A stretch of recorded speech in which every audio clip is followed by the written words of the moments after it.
Welcome to May at Gasper Cottage.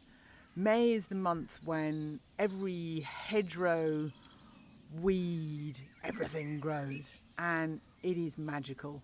The lush growth, the hawthorn blossom, and I've got some of this lovely white one, but I've also got this amazing kind of double pink one, which there's just so much flower power. It's amazing. The whole season has been very, very wet. So when you get a lovely morning, you have to make the most of it and get out there and enjoy it. And Kevin and I had a lovely morning enjoying the dawn light down in the studio garden.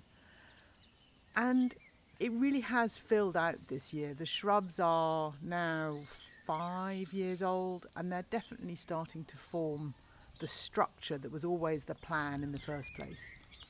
And as you turn to the side of the barn, that cool green sense of enveloping foliage has really developed.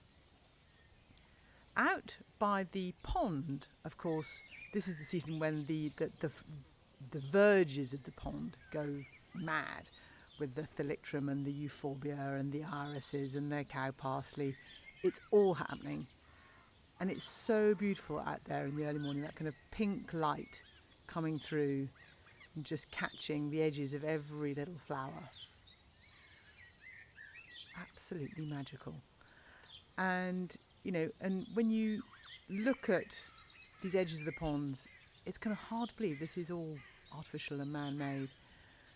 And when you've had enough of looking at the flowers, you can turn and look into the field where suddenly we're joined by sheep, which is very nice, or the area sort of behind the decking where finally I planted some rhododendrons. Here I am a mile from Stourhead and it's taken me decades to get around to planting any rhododendrons. And why have I waited? They are fantastic. Up in the house, of course, the paths everywhere are starting to get overgrown and pushed back. And the front garden is still this just romantic froth. You've still got the remains of the forget-me-nots, but lots more things coming into play now. We're starting to get a bit of height, a bit of structure. The delphiniums are kicking in.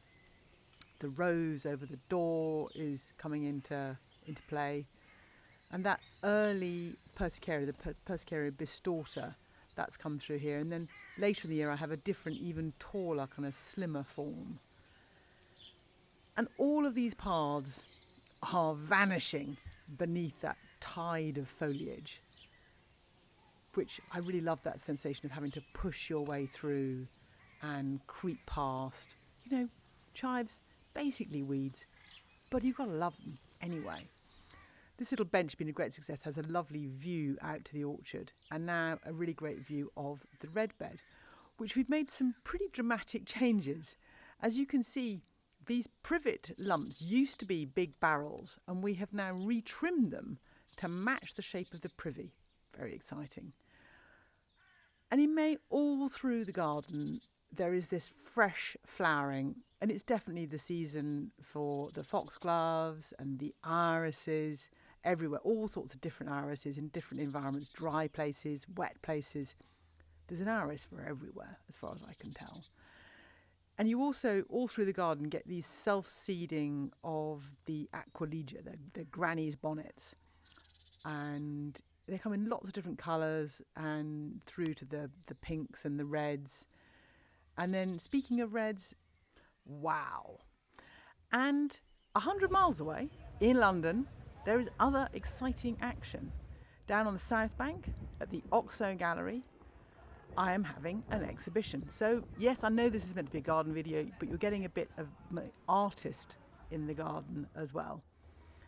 So this is just a bit of a walk through some of the lovely drawings I've done.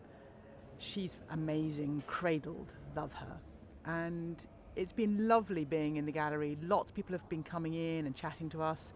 We're there till the 2nd of June, so if you're in London, come and see us. If you're not in London, have a look on my website, bellahore.com, and register for the newsletter, and we'll tell you about my next exhibition, which maybe you'll be able to come to.